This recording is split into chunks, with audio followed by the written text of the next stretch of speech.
Welcome to Washington Policy on the Go Young Professionals Edition. This is Washington Policy Center's podcast of news, interviews, and policy analysis featuring our young professionals.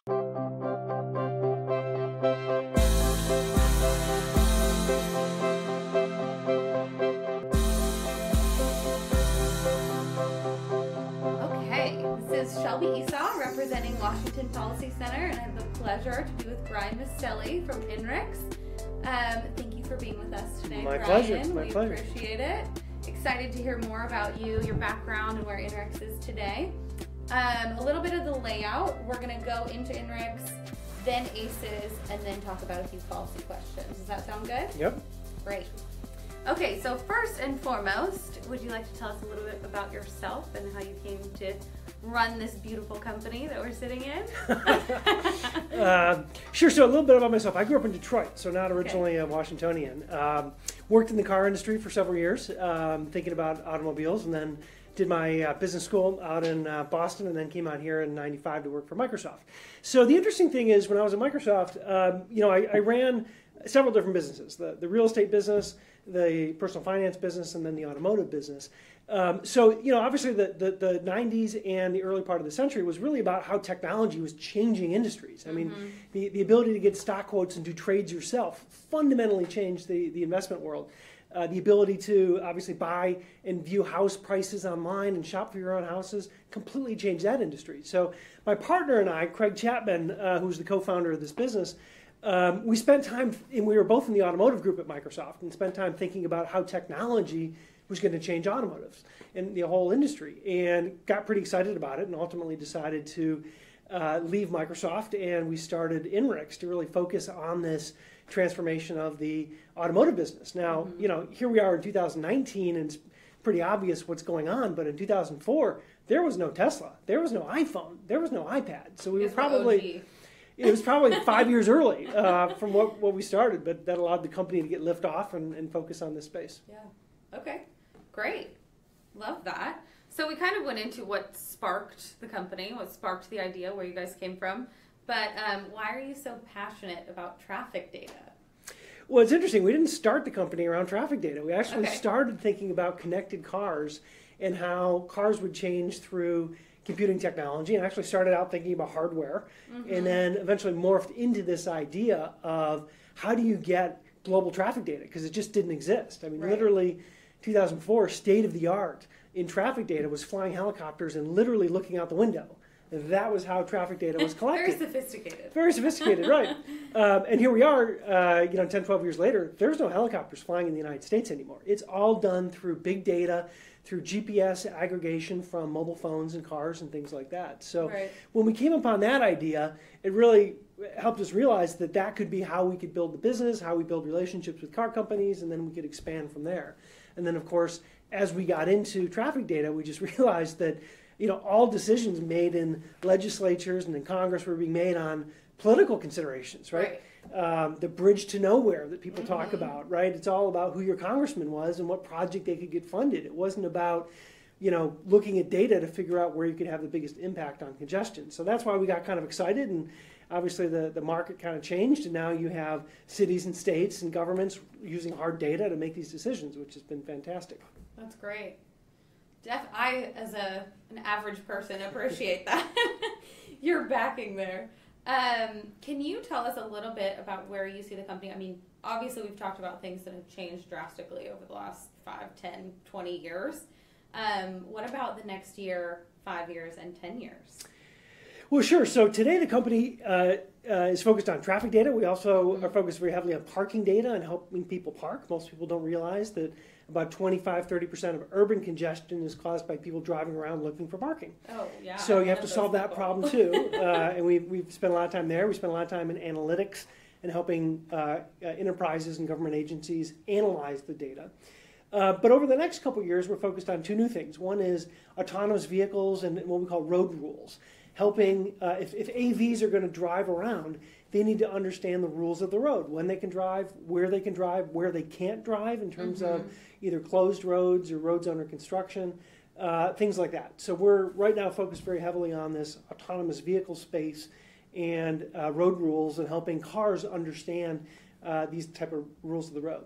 The other area we're focused on, and I see that as a big opportunity over the next 5 years, is on kind of in-vehicle software. The software in cars is going up exponentially. So being able to provide platforms and technology that help cars better navigate through software, that's a big area of focus for us as well. Interesting. Very interesting.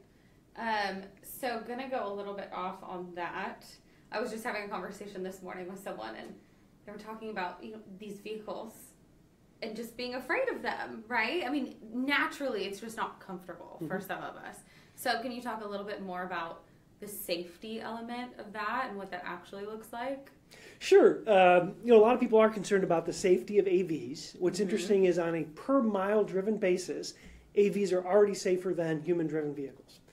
Many people don't realize that. And the reason, of course, is about 70-80% of all accidents are human caused. It's the person drinking the Starbucks in the car. It's the person putting on their makeup or eating a burger while they're driving. That's what causes the majority of accidents. Whereas AVs have cameras 360 degrees around that car. So they can see everything and respond to it. And of course, the more they drive, the more the algorithms improve because there's more data that they can analyze. So, I think what happens is, just like today when you go to SeaTac, when you go to the North Gate or the South Gate, you're being driven in an AV. It's an automated train that's taking you from the main terminal to those gates. That's a good and you don't point. realize it. Nobody thinks a second thing of it. So what will happen next is you'll have these autonomous shuttles driving around cities like Bellevue, which I know is trying to work on one in the next year. And people will not think a thing of it, of getting on a shuttle, having it drive around the block and taking you between the transit station and, say, the Bellevue collection. They'll get used to that. And then they'll get used to the Ubers coming. Ease them into it. Yep, exactly. And that really is within the next year.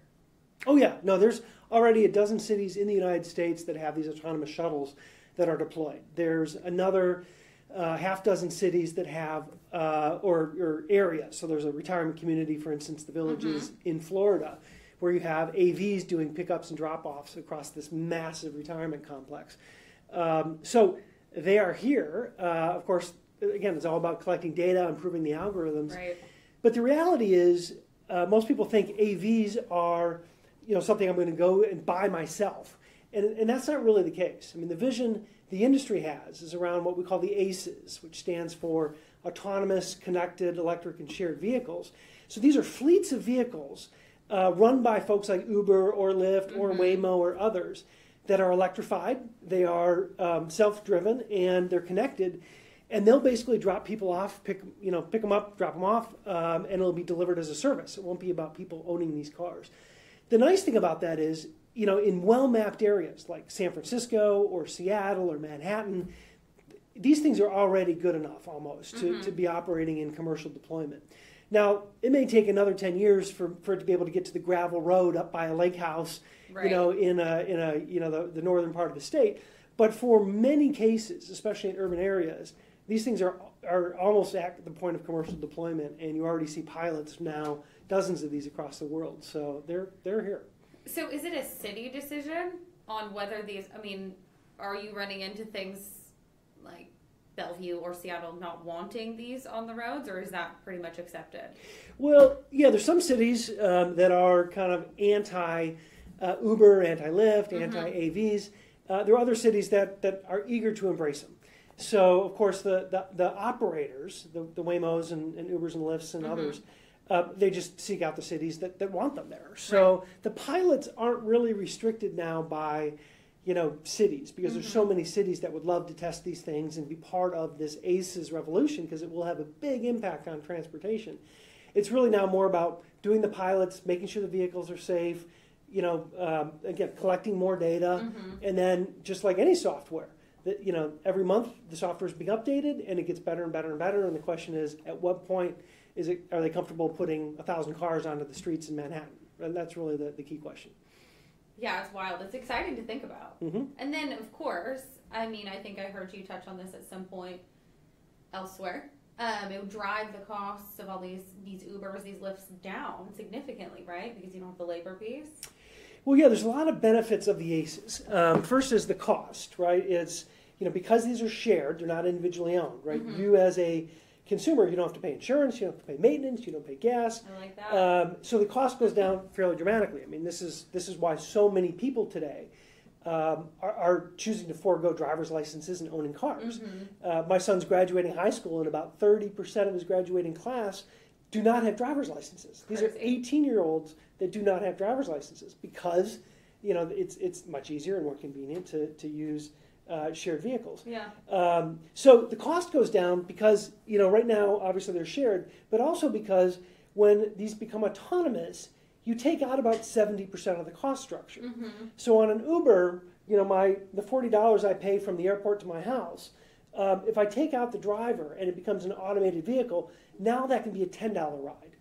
But with the magic of connected vehicles and data, you can now analyze and say, hey, the guy standing 2 feet from you in the line at SeaTac is also going to Kirkland. So if you share that ride, it'll be $5, right? So the vision, I think, is not so much for individually owned cars, certainly not, or even just autonomous operated Ubers. It's about these shared pools and what I call microtransit, where you have 2 people in a car, 4 people in a car, 6 people, 8 people. It's not about double articulating buses. It's about people being able to go from point A to point B when they want, where they want, but also being able to share it when possible to dramatically reduce the cost. It makes sense, right? Yeah, and not only is it more cost effective, it's safer because these, like I said, these vehicles have sensors and cameras all around themselves. Right. It's certainly for people who have accessibility issues, whether you're handicapped or whether you're an underage kid who needs to get home from a baseball game. You've now got the ability to have that transportation on demand. It's a lot more convenient because you don't have to worry about parking, you don't have to worry about anything like that. And of course, it's cleaner. These are electrified drivetrains that in a state like Washington, where we have a clean grid for the most part, powered by hydro and nuclear, it's cleaner. So you've got cleaner, cheaper, more convenient, more accessible. It's a much better solution than what we have today. Agreed. And of course, I'll have to agree with you. And of course, lower congestion because you've got much less individually owned vehicles on the road. Much more shared vehicles, which leads to less congestion. That's great. That sounds like a dream, I have to say. So I think we've gone into the passion points of new tech and ACEs. Is there anything else that you want to touch on in that realm? Well, the interesting thing for me is, obviously all this, what we call the ACEs. People talk about autonomous, they talk about electric, but they're all part of one thing, which is this transformation of transportation. Right. And of course, it's happening now because these vehicles are becoming mobile computing platforms as opposed to what they were for 100 years, which was, internal combustion engines and sheet metal. So as these vehicles become more computing platforms, you're seeing all these trends come together. And the exciting thing for me is it's not being driven by government mandate. It's being driven by entrepreneurs in the private sector who ultimately see transportation as a huge problem, and they're investing billions of dollars to help change it and help improve it. So this is why companies like Uber and Lyft have bigger market capitalizations than General Motors and Ford. Right. It's why you've seen Tesla become such a phenomenon because they've pioneered this space. So, what I like, of course, being an entrepreneur myself, is when there's a problem in society, business people step in the private sector, and it's all being funded by private dollars, not public dollars. So some things may not work out. That's fine. That's how the capitalism works. But for me, that's what's exciting. It's not using taxpayer dollars. It's all being driven by private investment. I love that. Preach. Okay, so moving on, which is you're kind of getting there. What are 3 solutions to traffic congestion that the public or the private sector could implement tomorrow? Sure. So the 3 probably most innovative things we've seen are, first of all, just better system management. So because you have data now, not just on what's happening on the freeways, you have data on almost every roadway. Yeah. You have the ability to model traffic behavior and better optimize your system. So this means better investing in those areas that have the biggest bang for the buck. So INRIX, for instance, we produce reports every year on what the worst segments of road are in the country, where the most congestion is. So if I'm a legislator or policymaker, what I want to do is obviously move more vehicles across the system. So I want to invest in those areas that have the biggest bang for the buck. That's the simplest thing. And we see many, many cities now basically making data-driven decisions as opposed to what I call, who has the most powerful senator or congressperson and looking for a project in their district. The second is what I call traffic signal timing, right? So we all have traffic signals. What we've seen is the cities that have used data to basically retime and optimize their traffic signals have seen fairly significant improvements. So Los Angeles is a good example. Huge city. They did nothing other than use data to retime the traffic signals in the Los Angeles area. They saw a 9% reduction in overall traffic. 9%? 9%. And you could see the same... That's unbelievable. Yes, and you can see the same thing here. Mercer's a good example. If you've ever driven up Mercer, you know that it could use some improvement in terms of how those signals are timed. And I know SDOT is looking at that, but those are the kind of things you can do with no new investment, no new infrastructure, just using data. And then the third, which we kind of came across accidentally, is we were analyzing all the data, trying to understand what variables contribute most to traffic. And it turns out in most cities, the number one variable, it's not accidents, it's not system design, it's school schedules. So all the schools start at the same time, 8 o'clock in the morning. So that additional people on the road at that time driving to school just gridlocks the overall system. So, I was asked once by the governor, what's the one thing we could do to have the biggest impact? And I was like, stagger the school schedules. Start some at 7:30, some at 8, some at 8:30, some at 9, and you can have a huge impact on overall congestion in a region just by staggering the school schedules. Wow. That's so simple. It is. But all of it's so simple. But again, you've never had that data before. Now you've got this data where you can analyze. And it's ready. That's right. The data exists on almost every roadway in the entire world right now. Oh my goodness. All right. That's a tangent we could go down. Okay, so what do you think our biggest hurdle is today to making a positive change on our roads? Oh, that's easy. What I'll call government's modal bias. I've been an advisor to the U.S. Secretary of Transportation. I was on the Bipartisan Policy Center's Transportation Project. I've sat through many, many, many public sector meetings. And what I've seen continually is this huge bias in the public sector for mass transit. Big projects, light rail, etc. Which for me is, it's very frustrating because if you want to move people and increase mobility in a region, which should be all of our goal, right? You should be mode neutral. Whatever works to move the most people, whether it's the ACEs, whether it's bikes, whether it's scooters, whether it's whatever, that's what you should be in favor of. But what I see is because there's billions and billions and billions of dollars at stake, almost $100 billion now, for instance, for sound transit, there's this huge bias from lawmakers, of course, who benefit from the dollars and the political donations and the jobs and everything else, huge bias against cars and for mass transit. And the view in the industry, light rail was 19th century technology. The car was 20th century technology, and we certainly believe the ACEs are 21st century technology. So, this idea, that light rail is the answer to everything, just isn't the case. There's places where it's important and places where it works. But if you're really trying to move people and solve traffic congestion, even Sound Transit's best estimate is it moves 3 to 4% of people trips in the region in 25 years. Well, overall people trips are increasing by about 3 to 4% a year in the region. So you're really losing massively. You're losing massively. You've lost 24 years of growth. So there has to be other alternatives, which is why, private sector has said public sector is making wrong choices. Let's invest in other ways to improve it. And that's what's happening. Deep breath, deep sigh on that one. And I think that was the stat that you said it would benefit 3 to 4% in 25 years, and the budget was what, you could buy a Ferrari for everyone or something wild. It's $100 billion, right? So for everybody who's driven, we did this calculation once a couple years ago, for everybody who had ridden Sound Transit light rail and the amount of money that was invested, you could have bought everybody a Ferrari and still been better off. I would take a Ferrari. Personally, just my personal note there. Okay. Well, thank you. Moving on to a little bit of the policy stuff now.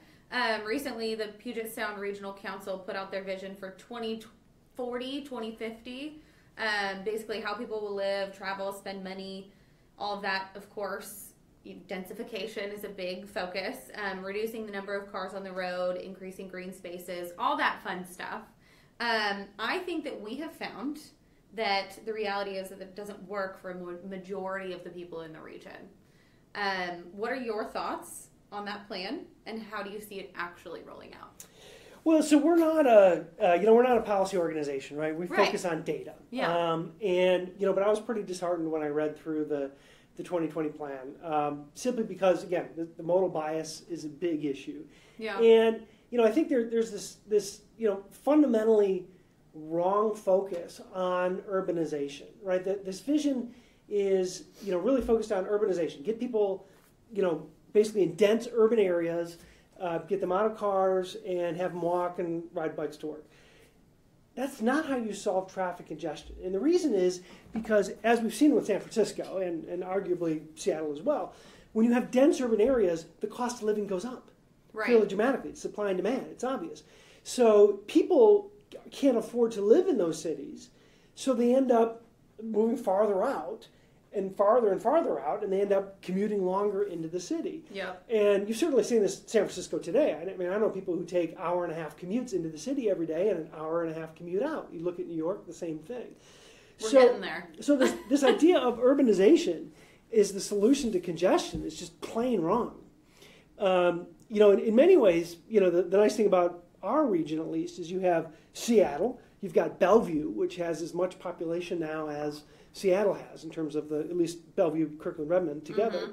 You've got Everett, you've got Tacoma, right? So you've got these close urban areas where people can choose to live near where they work. So for instance, when I moved out here, I worked at Microsoft in Redmond and I lived in Redmond, right? So, had everything had to be in downtown Seattle, I would have had to commute longer because I couldn't afford a place inside Seattle.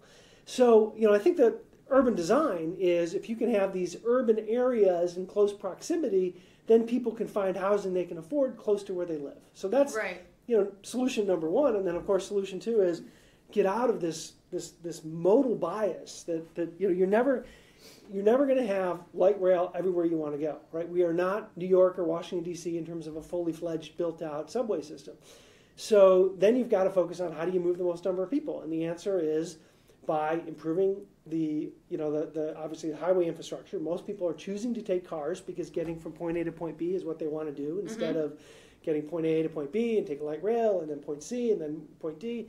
It's just much more convenient. So how do we focus on having more people carpool, having more people share vehicles? And the answer is, in our view, the ACEs, right? People are choosing with their feet. There's a reason Uber is what it is because people find it much more convenient and more cost effective. So how do we facilitate that? Absolutely. Kind of an offshoot question, but just a personal note. Where do you see people moving next? I mean, Bellevue's obviously exploding.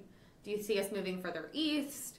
Just all over? Do you have a preference or a vision for that personally? Well, so I don't have a preference, but just geographically, when you look at the region, nooving east is the most logical, right? This is why you see Issaquah Highlands getting built up so much. It's why you see a lot of investment now, certainly in the Snoqualmie, Fall City, Duval area.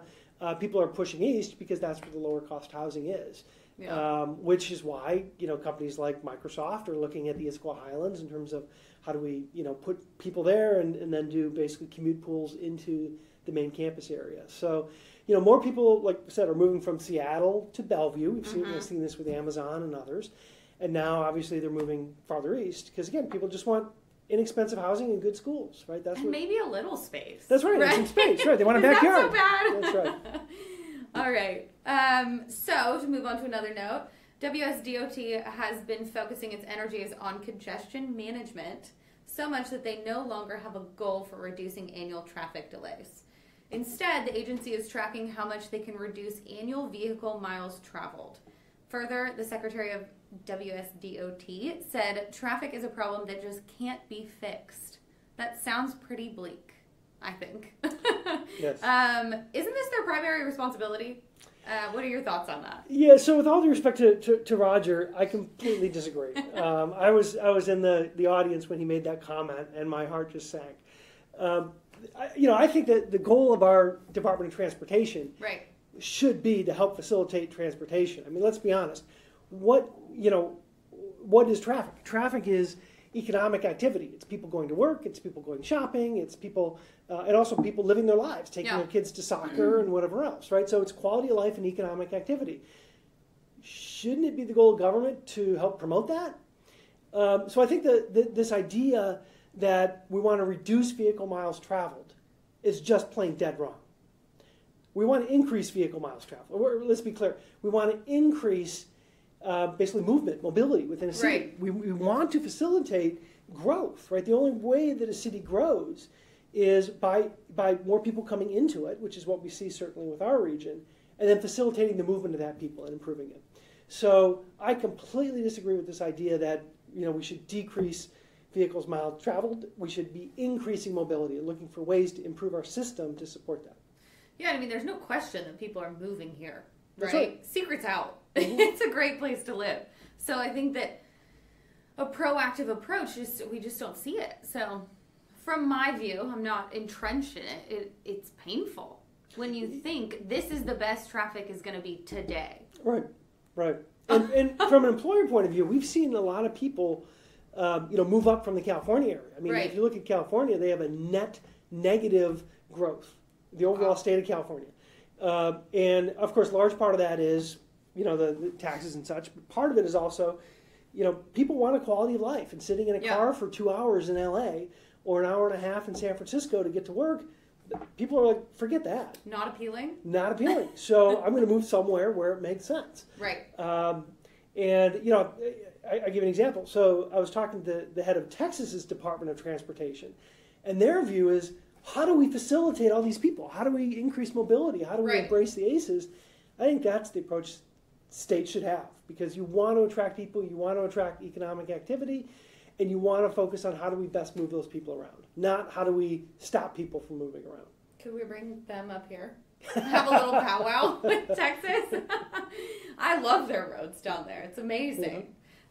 Okay, so with your work, ACES Northwest, the new technology, all of these things that we've been talking about, what are your thoughts on the state's idea to replace the gas tax with a per mile type of charge? Pay per mile. Yeah, so there's two arguments that I've heard consistently for this. One is, as more vehicles become electrified, the gas tax becomes obviously decreases because they're not using gas. And the second I've heard is around moving to a VMT is that increasing the gas tax politically isn't viable. There's just too many people against it. The problem with those arguments are, well, the first one is, don't we want to promote electrification of cars? Like, if you want a clean environment and you care about, environmentalism, we should want people to take electric cars. Yes. So, my argument would be eliminate the subsidy, right, which, the tax subsidy for electrification, and just raise the gas tax. I mean, like I said, as the gas tax decreases, increase the gas tax to basically keep the total income generated flat.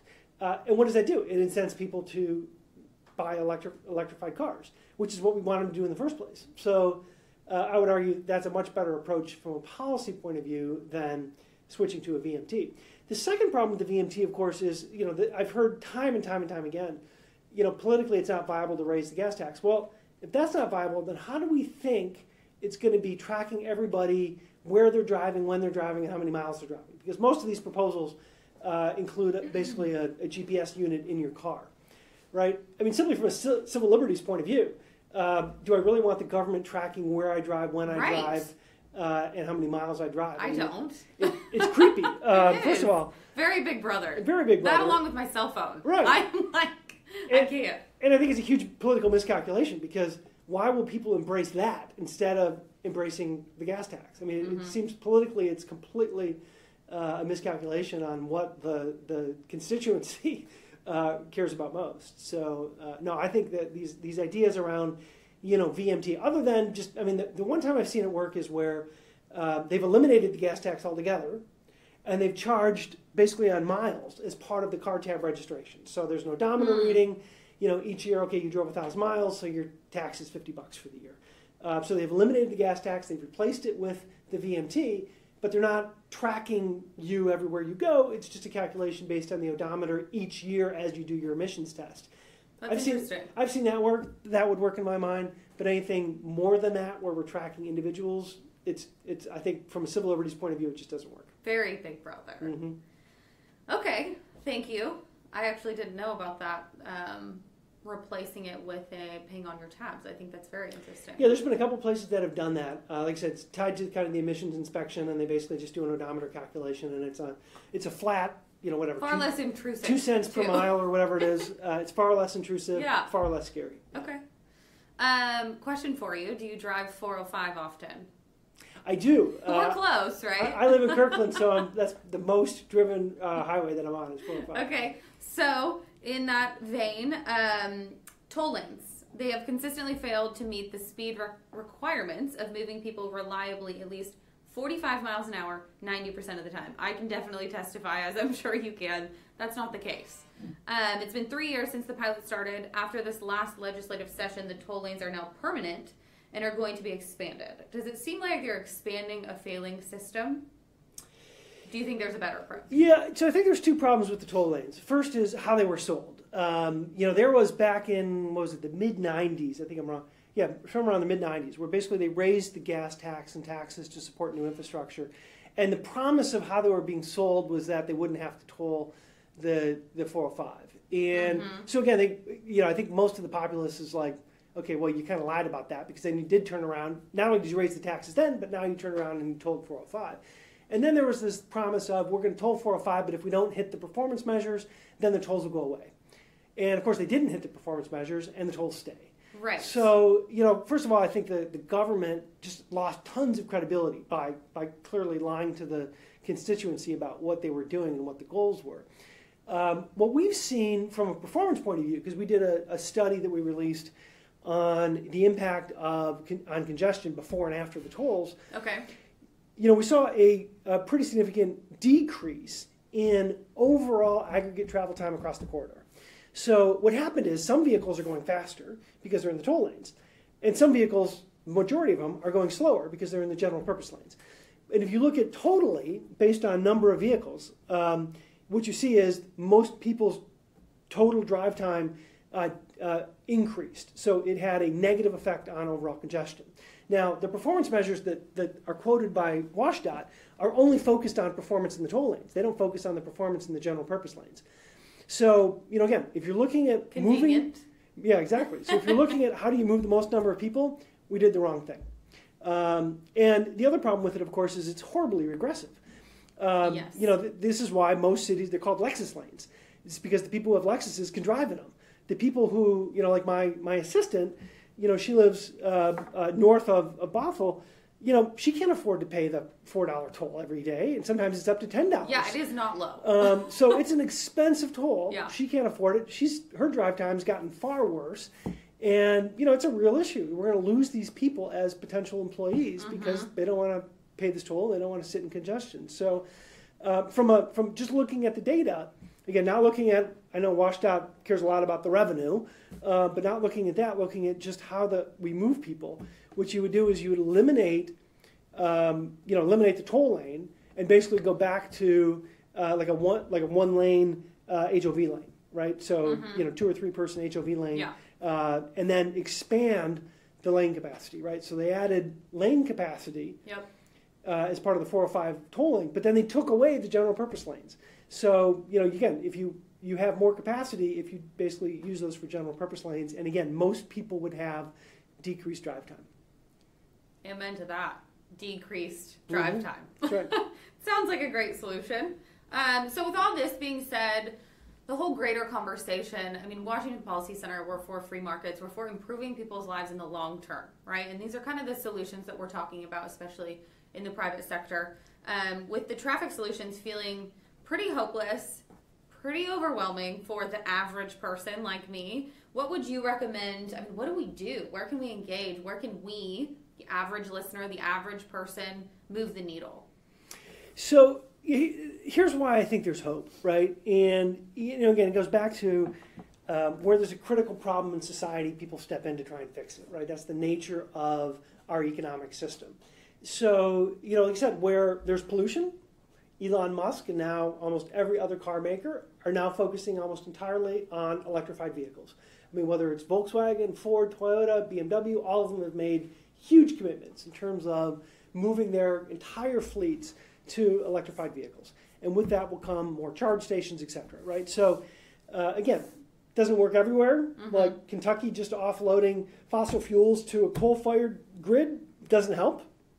But in states like Washington with nuclear and hydro, it does help. So, again, we can make cleaner cities by, like I said, electrification, which the market is moving towards already. How do you reduce congestion? How do you, decrease the cost of transportation? The answer is, in large part, these ACEs, right, where you have shared vehicles, fleet operated, that can pick you up, drop you off where you need them, point A to point B. You don't have to incur the cost of owning the car, of parking the car, of the maintenance, of the gas, etc. It's convenient because most cities now you can summon a vehicle and you only have to wait a minute or two until it shows up. Yeah. And as those become autonomous, they become safer, and the cost goes down fairly dramatically. So my vision of the future, and I think this is why there's so much investment happening. It's not just me, it's everybody in this industry that's transforming what used to be an old line car industry. And again, I grew up in Detroit, so 100 years the car didn't change. Now everything's changing.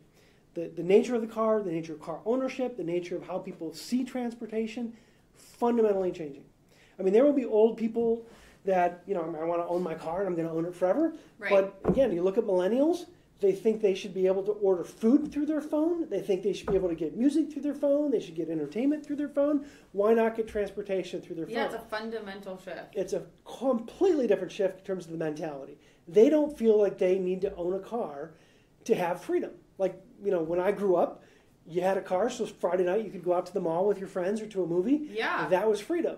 Now, my oldest kid comes home on the weekends and he puts on his Xbox headset and he's got 10 friends that he's interacting with in a virtual world and they're playing Fortnite or whatever. So it's a different mentality. And, the world's changing. And like I said, there's these ACEs that are happening that give us cheaper transportation, less congestion, better safety, and obviously less pollution. And it's being completely driven by private sector forces because people want these things and government isn't giving it to them. Yeah, so I'm a believer. You've converted me to ACEs over the last few weeks. But, I didn't know how far we were. I didn't know how close these things were to actually being in our everyday lives. So it's very exciting. And I think it is a very much needed light at the end of the tunnel. But is there anything else, how we can support you, how we can support ACEs, other than telling our friends, being vocal about these things? And well, so I think obviously I'm part of a group that I co-founded with Tom Alberg called ACES Northwest. So there is a group of 50 companies and policymakers, which includes folks from Bellevue and Seattle and now Kirkland, as well as folks like Uber and Lyft and companies in the data space like ourselves and a variety of others that care passionately about this, that see this vision. So, the only thing that I would suggest is, if you're passionate about this, you can get involved. We're lobbying. It's not really a lobbying organization. It's just a group of folks that want to promote these things. But you have cities like Bellevue saying, how do we work together? And then other participants saying, well, this autonomous shuttle we can make happen this year. So there's a group focused on that. There's a group focused on commute pools and how companies, Microsoft has their own shuttle. Yep. Well, that's fine for Microsoft, who's the biggest company in the world, but what about my company that only has 400 employees? Well, if I can share a shuttle with 10 other companies, then that works, right? So there's a group of folks focused on commute pool. There's some folks focused on how do we improve in Seattle, things like, right now when Uber has to do a pickup and drop off, it basically stops traffic while the person gets out of the car, right, which is not good. So how do we create designated areas on street that allow Ubers and Lyfts and others to basically do pickups and drop-offs without stopping traffic? How do we convert or use parking garages, which as more people use shared vehicles, there's less demand on those parking garages. How do we convert part of the first floor for Ubers and Lyfts that need to park, right? They're not always going to be doing pickups and drop-offs. Maybe there's a half-hour downtime. They can go in there, park until they get their next ride, and stay off the road. We don't want them parking on street.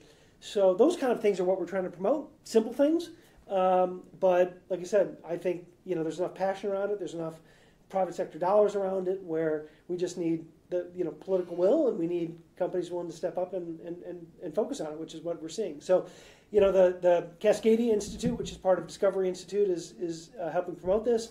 But this ACES Northwest is really the way that we're helping drive it in this region. Oh, that's great. Thank you for all that you're doing. Thanks for being with us today. And I think we're all excited to get more involved and engage in these conversations and hopefully make a difference. Great. So Well, thank you, I'm Shelby. excited to ride in an ACE, the ACES model. All right, we'll talk to you soon. Thanks for listening to Washington Policy on the Go. If you liked it, tell a friend and share this episode on your social media. Send any questions or comments to us at washingtonpolicy@washingtonpolicy.org.